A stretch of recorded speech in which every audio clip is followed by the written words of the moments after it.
জেলে আফ্রিদি আর জন্মদিন পালন করছেন তহিদ আফ্রিদির মা আশফিয়া উদ্দিন। কেক কেটে মেয়ের সাথে নিজের জন্মদিন উদযাপন করছেন আফ্রিদির মা। ভিউয়ার্স, পুরো ভিডিওটি দেখে অবশ্যই আপনার মতামতটি জানিয়ে দিন। সময় কারোর জন্য বসে থাকেন।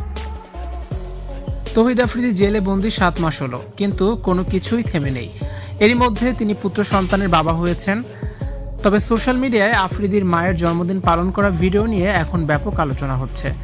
আফ্রিদি ও তার বাবা হত্যা মামলার আসামি। 7 মাস ধরে তারা জেলে বন্দী আছেন।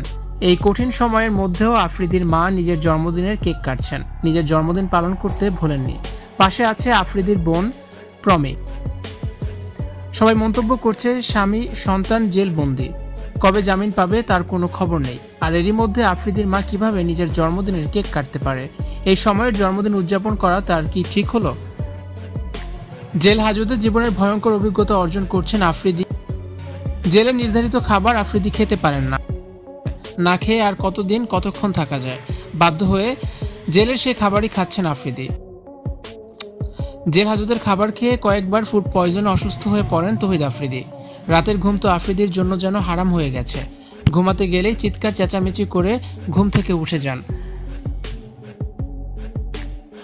কারাবন্দী আফ্রিদির দুঃসহ সময় কাটছে এখন। ভিউয়ার্স, আফ্রিদি জেলে বন্দী আর তার মায়ের জন্মদিন পালন করা আপনাদের কাছে কেমন লেগেছে জানিয়ে অবশ্যই মন্তব্য করুন আর ভিডিওটি শেয়ার করার অনুরোধ রইল।